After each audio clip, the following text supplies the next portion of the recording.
누가복음 10장 21절에서 28절 한 절씩 교독합니다. 그때 예수께서 성령으로 기뻐하시며 이르시되 천지의 주제이신 아버지여, 이것을 지혜롭고 슬기 있는 자들에게는 숨기시고 어린 아이들에게는 나타내심을 감사하나이다.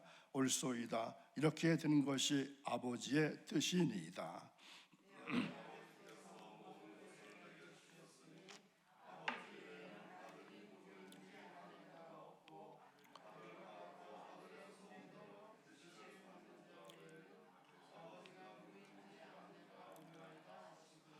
제자들을 돌아보시며 조용히 이르시되 너희가 보는 것을 보는 눈은 복이 있도다.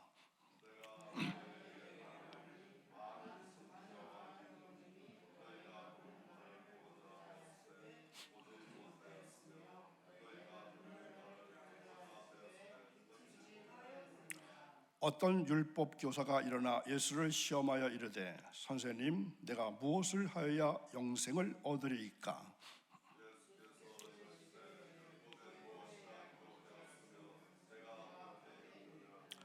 대답하여 이르되 내 마음을 다하며 목숨을 다하며 힘을 다하며 뜻을 다하여 주 너희 하나님을 사랑하고 또한 내 이웃을 내 자신같이 사랑하라 하였나이다.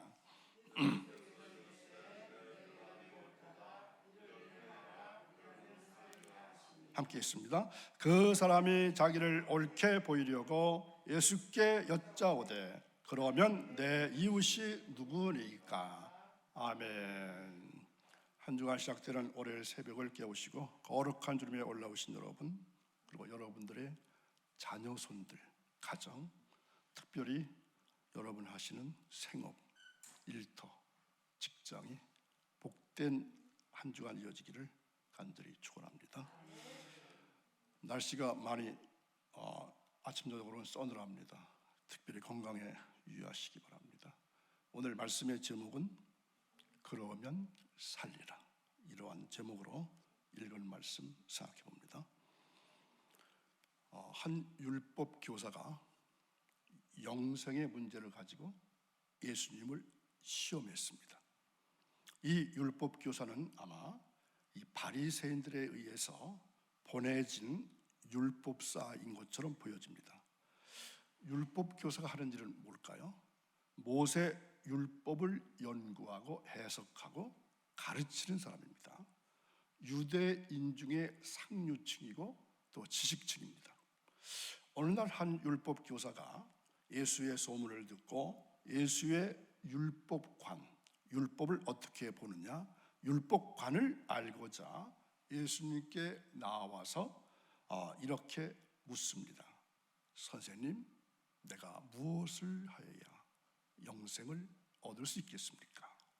이 질문에 예수님은 그가 율법을 연구하고 가르치는 율법사인 것을 감안해서 율법에 무엇이라고 기록되어 있나 이렇게 되묻습니다. 과연 율법사는 율법의 전문가답게 십계명의 대신 계명과 그리고 대인 계명을 요약해서 어떻게 대답하죠? 하나님 사랑과 그리고 이웃 사랑, 이렇게 아주 명쾌하게 답변합니다. 예수님은 그의 대답이 옳다고 하시면서 그 계명대로 행하라, 이렇게 말씀하십니다. 들은 바 명성에 비해서 예수님의 답변이 너무나 단순했기 때문에 율법사는 자신의 율법적 지식과 행위에 아주 만족하면서 좀 더 예수님을 시험하기 위해서 다른 질문을 합니다. 어떤 질문이었죠? 그러면 내 이웃은 누구이오니까? 내 이웃은 누굽니까? 당시 유대인들이 생각하는 이웃은 이방인은 제외합니다. 그리고 동족 유대인들로 안정되어 있습니다. 그들이 보는 이웃입니다. 특히 바리새인들이나 서기관들의 이웃과는 세리나 서민은 제외하고 같은 계층과 같은 당과 같은 그 사람들로만 국한시키고 있었습니다. 또한 쿰난 공동체 사람들은 자신들의 무리에 속하지 않은 자들은 어둠의 자식들, 이렇게 표현할 정도로 화를 받을 자들로 규정하고 있었기 때문에 사실은즉 율법사의 이 질문은 아주 민감한 문제입니다. 지금 제가 쿰난 공동체라는 말씀을 드렸죠. 여러분 혹시 아시나요? 쿰난 공동체. 이 사람들의 이야기가 나오는데 제대로 설명드리자면 아주 많은 시간이 필요하지만 지금은 아주 간단히만 말씀드릴까 합니다. 우선 쿰난이라는 곳은 지명입니다. 서쪽 계곡은 아주 가파른 절벽이고 동굴이 많습니다. 이렇게 많은 동굴 속에서 무엇이 발견됐냐면은 이 두루마리 성경이 발견되었습니다. 이 쿰난이라는 지명은 이곳을 지나는 쿰난 와디라고 하는 말에서 나온 말입니다. 와디라고 하는 것은 이 사막의 강입니다. 평소에는 물이 말라 있다가 비가 오면은 강처럼 변하는 곳, 이게 와디입니다.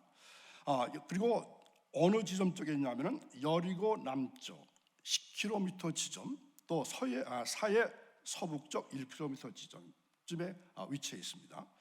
이 사람들은 의복과 신발은 달아 없어질 때까지 사용했고, 또 의로운 삶에 대한 보상을 믿었습니다.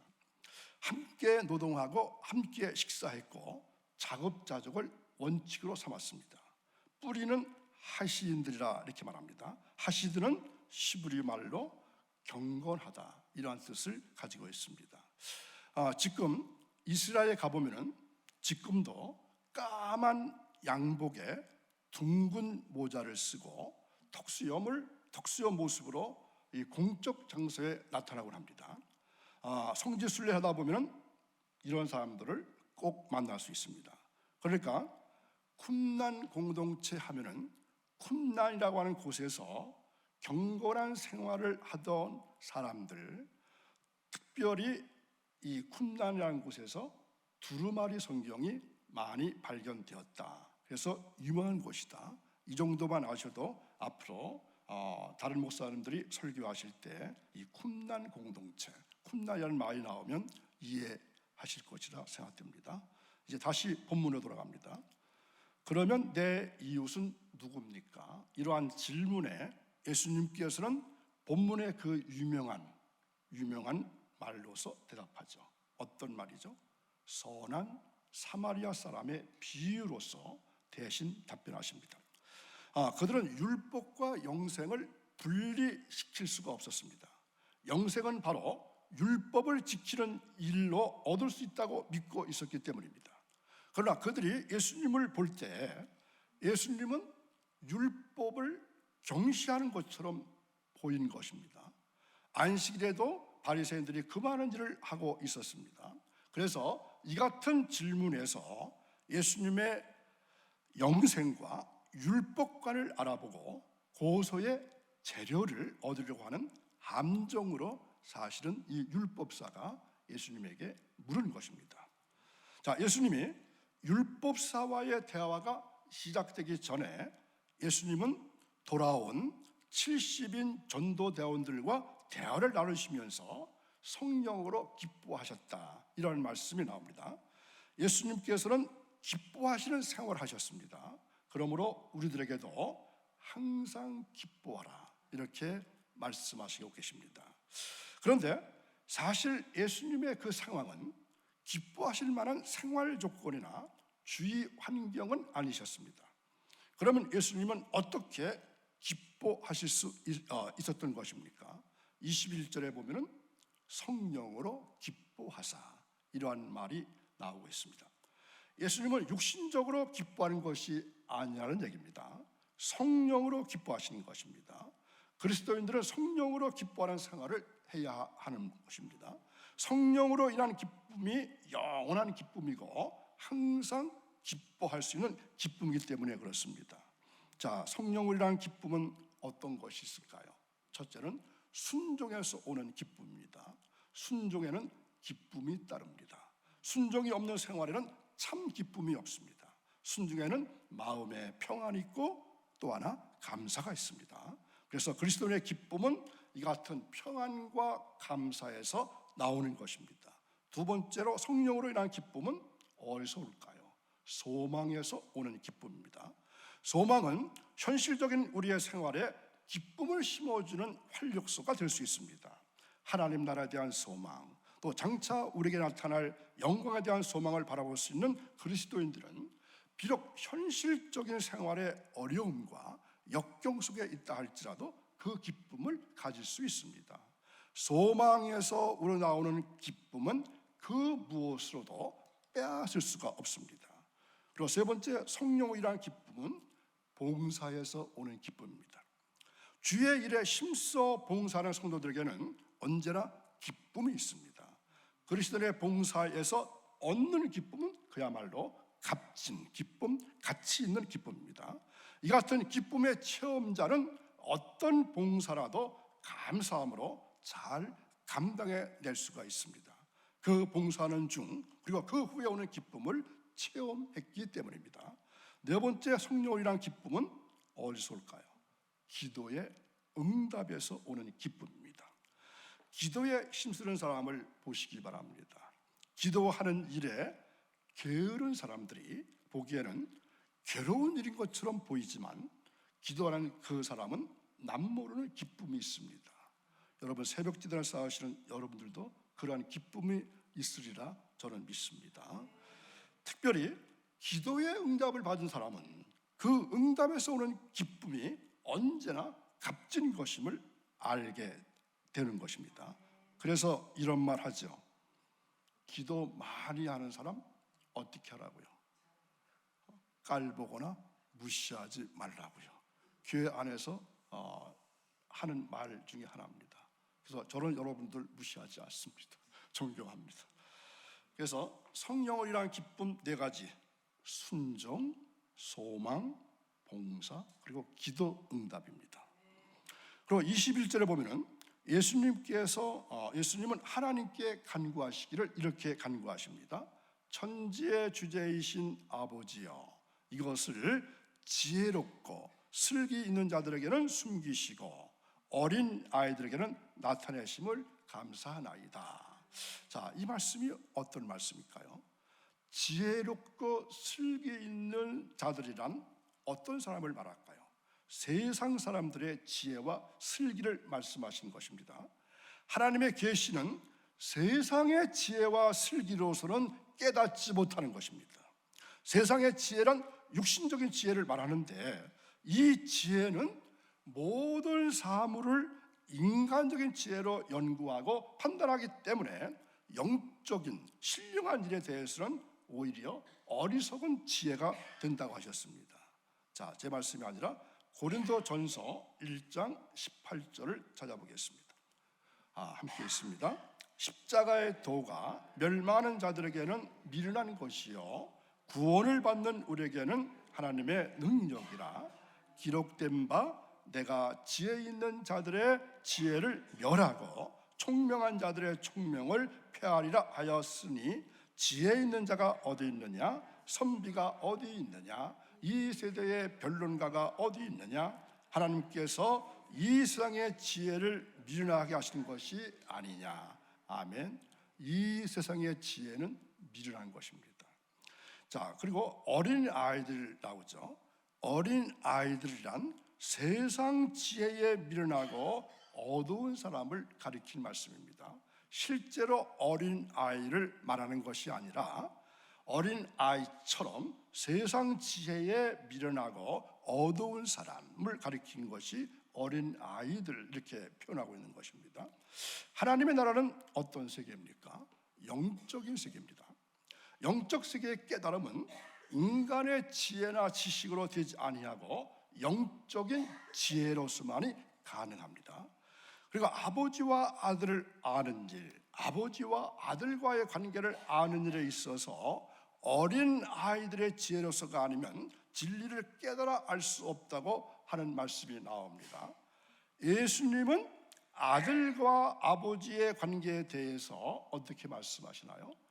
아버지 외에는 아들이 누군지 아는 자가 없다, 이렇게 말씀하십니다. 아들이신 예수님에 대한 바른 지식은 오로지 아버지이신 하나님만이 알고 계신다는 의미입니다. 아버지에 대한 지식은 아들만이 아시고, 그리고 그 아들의 소원대로 계시를 받는 자 외에는 아버지가 누군지 아는 자가 없다, 이렇게 말씀하시는 것입니다. 우리는 아들의 소원대로 계시를 받은 사람들이기 때문에, 다시 말씀드리면 성령의 지혜를 받은 사람들이기 때문에 아버지의 존재를 깨달아 알 수 있다는 것입니다. 그러나 그 지식도 온전한 지식이 못 된다는 사실을 한편으로는 또 아셔야 합니다. 어떤 율법사가 예수님 앞에 나타났습니다. 그가 예수님을 시험한 질문은 내가 무엇을 하여야 영생을 얻으리까? 예수님은 이 율법사에게 율법에 무엇이라 기록되어 있느냐, 이렇게 다시 물으셨다 했습니다. 예수님께서 이처럼 물으신 이유가 무엇일까요? 이 사람은 율법사입니다. 율법에 관해서는 전문가입니다. 예수님으로부터 율법적인 해답을 얻으려고 시도했던 것입니다. 유대인들은 자기들만이 하나님께서 선택받은 백성이고 이방인들은 버림받은 사람들이라고 확신했던 근거가 바로 이 율법에 있습니다. 그들에게 하나님께서 율법을 주신 것은 그 율법을 잘 지키는 생활을 통해서 영생을 얻게 하시려는 데 있고, 또 이방인들에게는 율법을 주신 일이 없기 때문에 영생이 없고 버림받을 수밖에 없다는 이러한 관념에 사로잡혀 있었습니다. 그러므로 영생이라는 것은 율법 이외에 다른 곳에서 찾을 수 없는 것이라고 여겼기 때문에 예수님은 그들이 생각하는 바대로 율법적인 해답을 하기 위해서 이처럼 다시 물으셨습니다. 자, 이 율법사는 어떻게 대답했죠? 아주 유명한 말이죠. 내 마음을 다하며 목숨을 다하며 힘을 다하며 뜻을 다하여 주 너의 하나님을 사랑하고 또한 내 이웃을 내 몸과 같이 사랑하라고 하였습니다. 이렇게 대답했습니다. 자, 이 사람의 대답은 지혜로운 대답에는 틀림없지만, 그러나 이것을 행한다고 해서 영생을 얻는다는 율법관에는 전혀 변동이 없습니다. 이 율법사는 예수님의 경우 과연 어떻게 대답할 것인가, 여기에 대한 호기심을 가지고 이러한 대답을 기다렸을 것입니다. 그래서 예수님은 어떻게 대답하셨나요? 내 대답이 옳도다. 그리고 이를 행하라. 그러면 살리라. 내 대답한 대로 행하라. 그러면 내가 살 것이다. 예수님은 율법사에게 율법에서 영생을 얻을 수 있다고 답변해 주신 것이 아닙니다. 율법을 행하면 살리라, 이렇게 말씀하신 것입니다. 사람이 율법을 온전히 행하면 생명을 얻을 수 있습니다. 그러나 율법을 지킴으로 해서 생명을 얻을 수 있는 육체가 한 명도 없다고 성경에서 증거하고 있습니다. 갈라디아서 2장 16절입니다. 자, 어떻게 증거할까요? 사람이 의롭게 되는 것은 율법의 행위로 말미암음이 아니요 오직 예수 그리스도를 믿음으로 말미암는 줄 알므로 우리도 그리스도 예수를 믿나니 이는 우리가 율법의 행위로서가 아니고 그리스도를 믿음으로써 의롭다함을 얻으려 함이라. 율법의 행위로서는 의롭다함을 얻을 육체가 없느니라. 아멘. 율법의 행위 가지고는 의롭다함을 얻을 육체가 없다는 것입니다. 사람에게 율법을 주신 목적이 무엇입니까? 그것을 지킴으로 의를 얻게 하시려는 데 있었던 것이 아니라 그 율법으로 자신의 죄를 깨달아 회개하고 하나님의 의가 되시는 예수 그리스도를 믿게 하시려는데 바로 이 율법을 주신 이유가 있습니다. 그러나 유대 사람들은 그 마음이 완악해서 예수님에 대한 믿음을 저버렸고 율법으로 인한 의를 구했기 때문에 지금까지도 아직까지도 율법의 저주 아래 처해 있다고 말씀하고 있습니다. 자, 예수님이 이 율법사에게 일을 행하라고 하신 말씀은 그 율법사로 하여금 내가 말한 그 율법을 내가 그대로 행함으로 해서 그 가운데서 생명을 얻을 수 있겠는가? 여기에 대한 해답을 스스로 얻도록 하신 것입니다. 자, 부자 청년은 한 가지가 부족한 것 때문에 예수님을 잃었는데, 이 율법사는 과연 그 후 어떤 길을 택했는지 기록이 없어서 알 수는 없습니다. 오늘날 많은 사람들이 자신들이 편리할 대로 설정한, 자기 자신이 편리한 대로 만들어 놓은 좁고 편협한 이웃관을 가지고서 오늘 본문의 율법사처럼 내 이웃이 누구오니까? 라고 묻습니다. 이 질문에 예수님께서는 오히려 누가 강도 만난 자의 이웃이 되겠느냐, 이렇게 되물으십니다. 그렇습니다. 누가 내 이웃인가를 찾기 전에 내가 누구의 이웃이 될 것인가를 먼저 생각해야 합니다. 그래야 할 때 우리 주변에는 강도 만난 자처럼 숱한 이웃들이 있음을 깨닫게 될 것입니다. 나의 도움과 나의 손길을 필요하는 자에게 있어서 우리들 스스로가 먼저 선한 이웃이 되어 찾아가고 또 찾아가야 합니다. 사실 본래 강도 만난 자는 다름 아닌 누굴까요? 바로 나 자신이었는데 예수님께서 선한 이웃이 되어서 이 땅에 오셔서 우리의 상처를 싸매어 주시고 치료해 주신 것입니다. 이 사실을 깨닫고 이제는 내가 어떤 사마리아인처럼 선한 이웃이 되어서 강도 만난 자의 이웃이 될 수 있기를 주님의 이름으로 간절히 축원합니다. 기도하시겠습니다. 거룩하신 하나님 아버지, 한 주간 시작되는 월요일 새벽을 깨우게 하시고 하루의 첫 시간을 드리며 감사할 수 있는 귀한 믿음을 주시니 감사를 드립니다. 기도하는 사람을 무시하지 못한다고 말씀했는데 우리들도 하나님께 기도함으로 말미암아 가장 경건한 사람 되어서 하나님을 기쁘게 해드리는 그러한 영적인 싸움을 계속해서 해나갈 수 있도록 도와주시기를 원합니다. 한 주간 살아갈 때에 만나는 모든 범사가 주님 은혜 가운데 형통하게 하시고 영혼을 더욱더 잘되게 하시고 뿐만 아니라 육신의 영육간의 강건함도 허락해 주셔서 주님의 일을 함에 있어서 또한 사회생활을 함에 있어서 가정생활을 함에 있어서 조금 더 부족함이 없는 한 주간의 삶이 이어지기를 간절히 원합니다. 또한 종이 간절히 원합니다. 새벽을 깨우고 새벽제단을 쌓고 있는 주님의 귀한 백성들을 기억해 주시되 특별히 재물 얻을 등을 허락해 주옵소서. 가정경제가 어렵습니다. 또한 국가경제도 어렵습니다. 세계 경제도 어렵다고 하는데 저희들을 축복해 주셔서 먼저 가정경제에 축복해 주시기를 간절히 원합니다. 그래서 하나님을 섬기는 일에 최선을 다할 수 있게 도와주시고 이웃을 돕는 일에 최선을 다할 수 있는 그러한 우리 모두가 될 수 있기를 간절히 원합니다.